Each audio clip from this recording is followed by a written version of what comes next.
My name is Ed Durbin from the New Economic Paradigm Associates, and this is a podcast for our economic newsletter for the new millennium. So, looking just recently, the number came out for the real GDP for the first quarter of 2019. It was published at the end of April.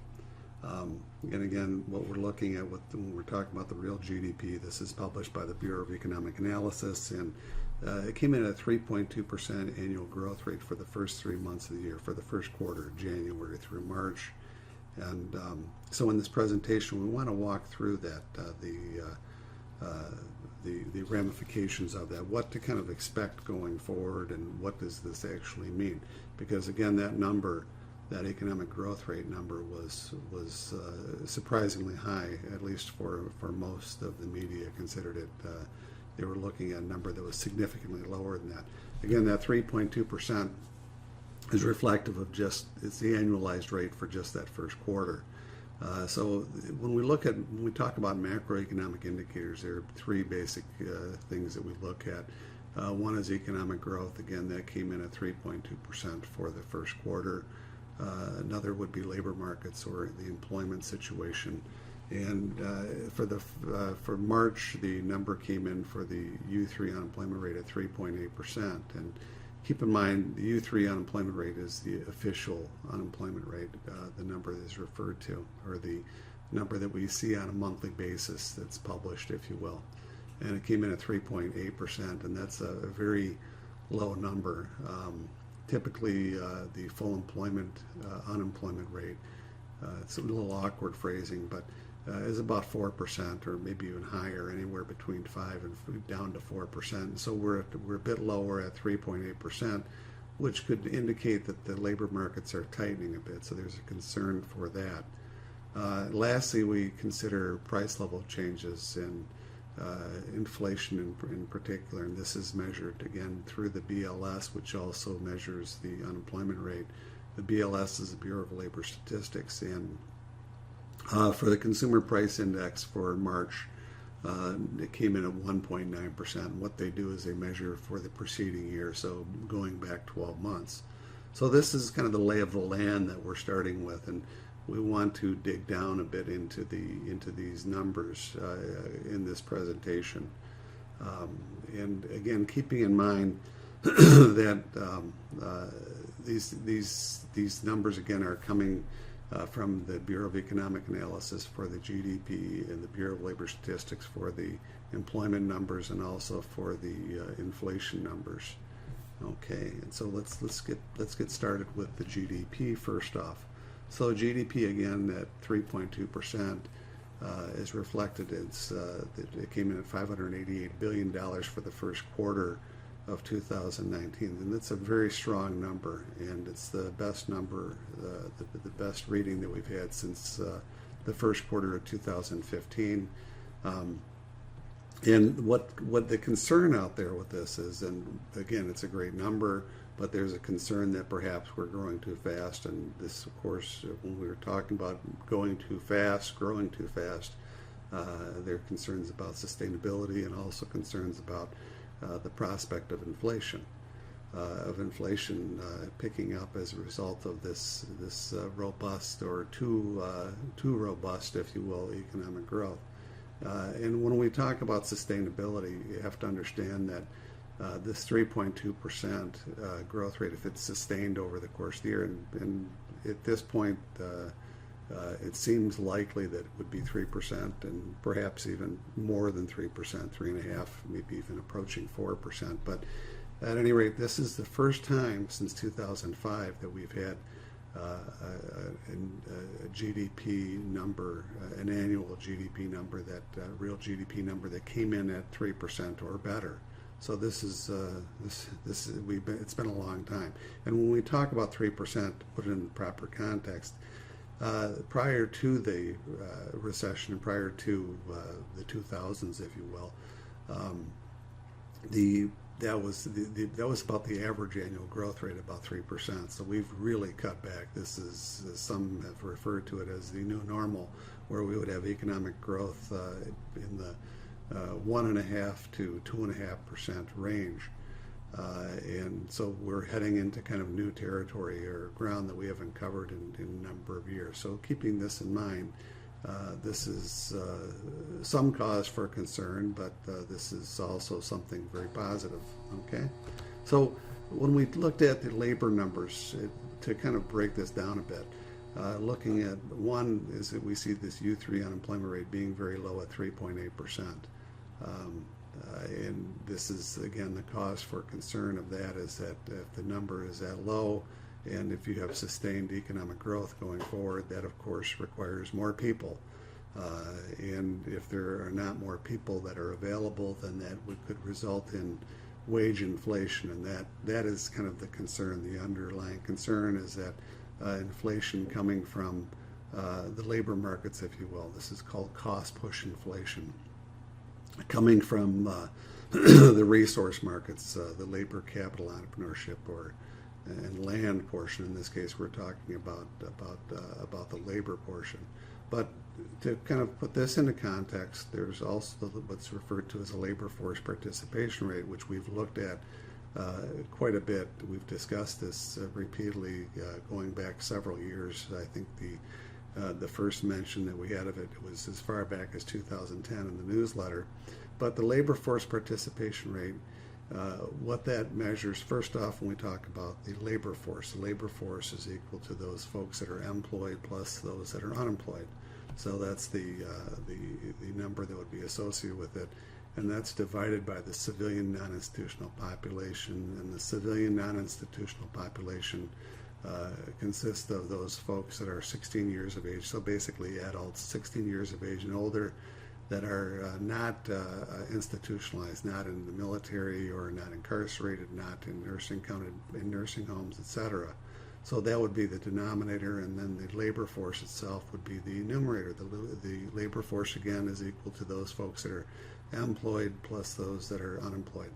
So the takeaway from this was that maybe 10 years prior to the Great Recession in 2008, we had an average labor force participation rate of 66-67%. So it was quite strong.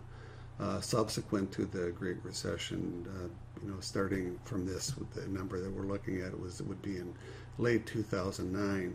The number was at 65%, and it's dropped down to the current 63% level in 2019.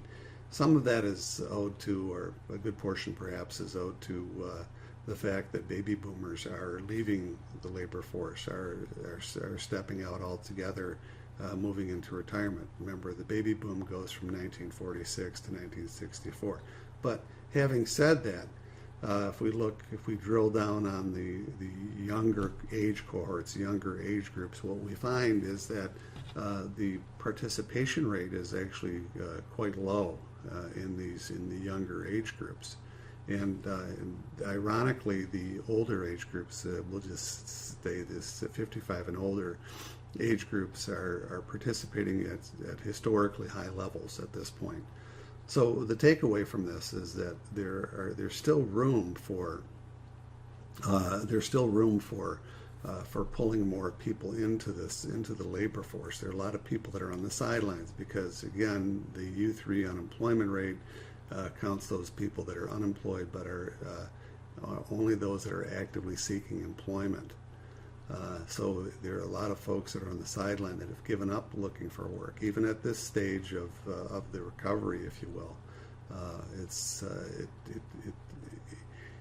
There's a tendency out there to look at the labor markets and say, oh well, we're full up, and the 3.8% is very low unemployment rate, and any more pressure on the labor markets would just be inflationary. But the fact, again, is that there are a lot of people that are on the sidelines that should be pulled back into the workforce, including should probably be or could probably be participating at a higher rate, even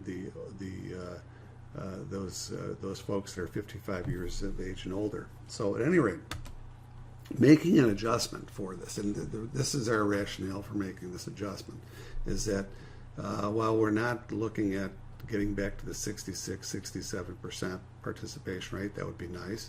The fact is that a lot of the baby boomers, again, are retiring and are staying out of the labor force. But again, because of those younger age groups that we're talking about, the 16 to 54-year-olds, they're participating at a lower rate than they have in the past. There's no reason why they should at least be participating at the previous levels, and they should. So the takeaway is that they're just by making this adjustment, moving from the 63% up to the 65% labor force participation rate, there's a difference there of at least 5 million people. And I'm saying the 5 million, I'm saying that's a conservative number. There are at least 5 million people that are available out there that should be in the labor force that are not currently in the labor force. So again, the takeaway from this is that there's some slack in the labor markets that is kind of hidden out there, that hidden unemployment to the tune of 5 million people, which of course would adjust if we adjusted our unemployment rate to reflect that. The 3.8% unemployment rate could move up to a bit closer, if you will, to the 7% unemployment rate, meaning again that there's a lot of slack in the labor markets, meaning that there's room for growth, there's room for the economy to expand without seeing a lot of inflation coming from the cost on the cost push side coming from the labor markets. Okay. So the next thing we're looking at would be for looking at the economy and kind of on the other side, but this is also this is a cost push related item, but it's an important thing to point out is that when we talk about price level changes, what prompts price level changes and the mechanism for that inflation that we're talking about, it would be it occurs at the firm, meaning at the businesses raise prices, and the reason that they raise prices could be because of the cost of their labor, for example, is going up, or the cost of their energy, in this case, the cost of their fuel prices, etc., going up, and they would pass those on to the consumer. This would be cost push inflation.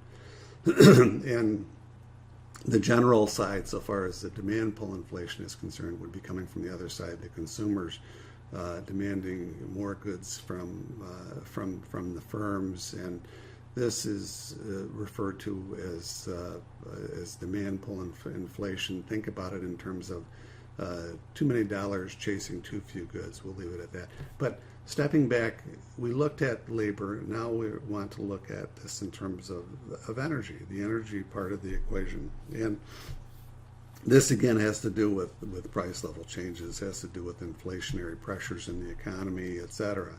So the takeaway from this is the big picture when we're looking at the overall energy picture. And a lot has been bandied about concerning rather about energy independence for the U.S. And surprisingly, looking at the data, we are very, very close. The U.S. is very close to being actually energy independent.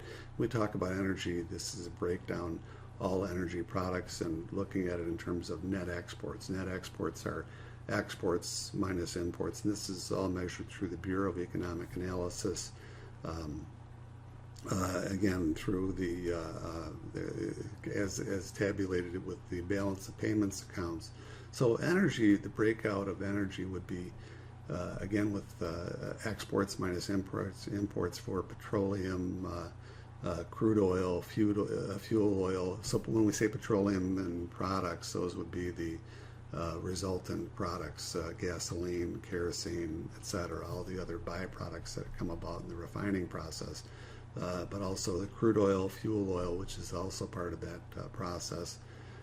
And other petroleum products, liquefied petroleum gases, which would be coming from the result of natural gas, coal-related products, natural gas itself again, and also nuclear fuel and electric energy. So when we see electric energy, for example, this would be imported or exported electric energy. So the imported side might be something electricity being imported from Mexico or from Canada. Canada might be from through Niagara Falls through its hydroelectric, for example. But the takeaway from this is that going back to 2008, we were importing to the tune of well over $400 billion of our energy, overall energy, and in 2018 we were down to $41 billion. So there are a couple of things, well, there are a lot of things that are going on behind the scenes, but one of the takeaways is that with our trade deficit, by removing some of this imported oil, it's helped us domestically for a variety of reasons, but it's also kind of pointed out the reality that much of our trade deficit is owed to, at least on the goods side, would be with China. So this is, again, another topic going forward, but it's something to kind of keep in mind. So drilling down again on those exports, on the energy, the crude oil. Crude oil is very interesting in that, again, it constituted, going back to 2008, it was a huge portion of our overall energy budget so far as what we were importing, and we are still importing a good deal of our crude oil. There's no doubt about that, but what's interesting to note is that moving again from $342 billion down to $113 billion or so in 2018, from 2008 through 2018, that reduction in the crude oil overall net exports or imports, if you will, moving down to $113 billion in 2018, is that this also takes into account increased economic activity. So this our growing economy, and also if you factor in the other turmoil that's constantly roiling out there around the globe, with Venezuela, for example, and Iran, all the things that would be associated with that, which could drive the price of crude oil up for sure. So this is, again, one snapshot, but again, this is a vastly improved picture, and I have no doubt that going forward for 2019 we'll have an improved number so far as the crude oil, this net export number. So the next we're looking at, this is the real, this is an amazing thing looking at our natural gas, because natural gas, even though the numbers are significantly smaller, if you will, the point is that we've moved from an importer in natural gas to a net exporter in natural gas, and keeping in mind that this is, again, increased economic activity, increased GDP, which requires more energy, if you will, and also keeping in mind that much of our electricity production, our utilities production, has moved increasingly toward natural gas because of the increased supply driving the price down, making it more economically feasible to do so, in addition to issues associated with the production of greenhouse gases, moving away from coal, for example, more toward natural gas so far as our energy source is concerned for the production of, again, that electricity. So the next we're looking at, this is kind of an aside, but coal. Coal, because we've moved away from our coal for the production of electricity, not entirely, but we've moved quite a bit away from using coal as our main source for electricity production. We're exporting a lot of coal. We have a lot of coal. We have 200 plus years of proven reserves of coal. So it's something that is another kind of an issue to keep in mind as well. This is all adding to that driving down the overall energy dependence, if you will, moving us closer toward that energy independence along these lines. So looking ahead, with the takeaway from all this, wrapping this, trying to put this together, is that the question is that that this 3% real GDP mark, all the concerns with inflation and so on and so forth that are associated with it, there's no reason to believe that we won't hit that 3% mark going forward for the year for 2019, or an even higher number, but you never know. There are things that could happen external to the economy, these shocks that occur, exogenous factors, things from the outside that could cause this to change. Things change, things happen all the time. So keeping this in mind, at least at this juncture, at this point, that 3% real GDP mark for 2019 could and should probably be north of 3.5% for the year. So this is keeping in mind, walking through the issues that we were talking about, kind of revisiting them. The labor markets should easily be able to absorb the 5 million people on the sidelines. And what I mean by that is this is over a period of time, because our labor force is continuing to grow. On a monthly basis, we add about anywhere from 180 to 200,000 people into the civilian non-institutional population, and that provides more, if you will, more labor to be absorbed into the economy. And then on top of that, we have an additional 5 million people that should be absorbed over time, maybe over the next 5 years. So there's a large buffer out there that is of folks that for the labor market that is kind of unrecognized. There are a lot of things that go along with that.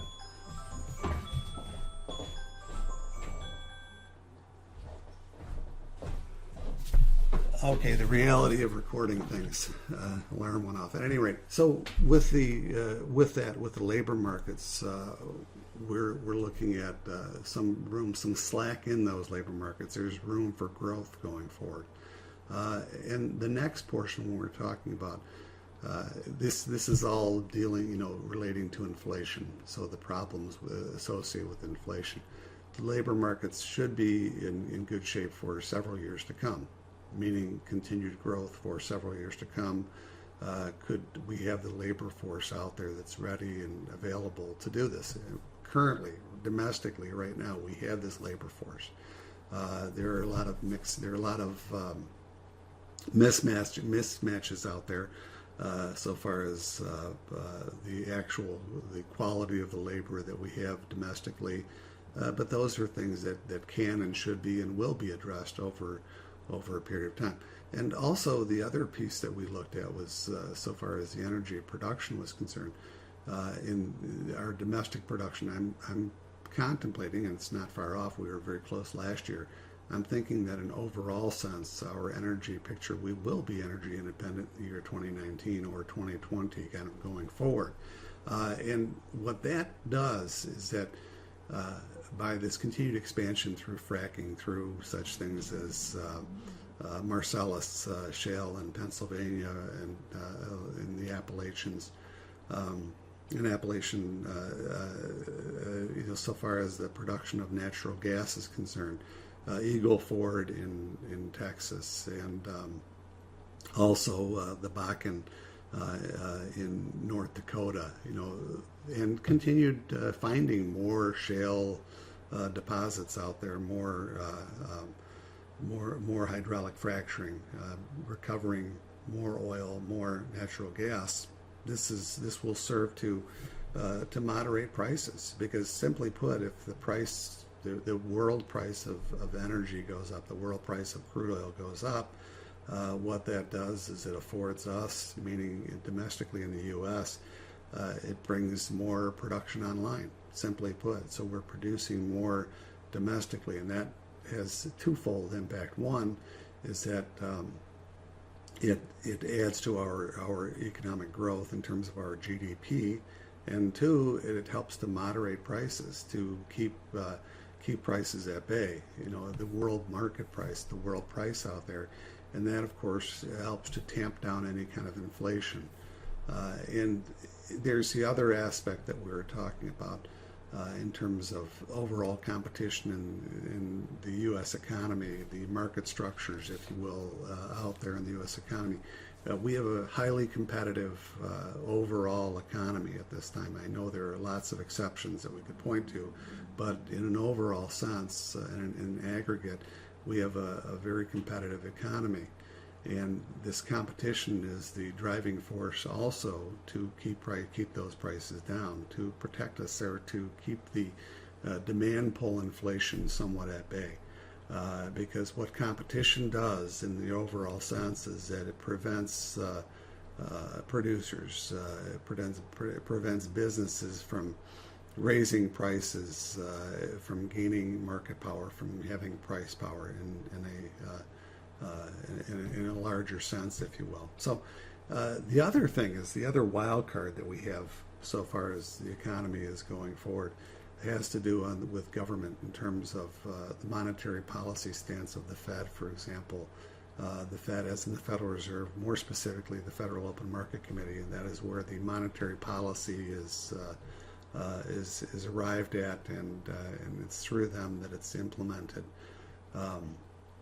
And what we mean by monetary policy, of course, has to do with interest rate, the Federal Reserve, the federal funds rate, and so on and so forth, impacting that. And so with the Fed, they're constantly monitoring all the things that we're talking about so far as economic growth is concerned, so far as the macro indicators, and also several micro, of course, drilling down. But the macro indicators with the economic growth, the robust economic growth, are we growing too fast?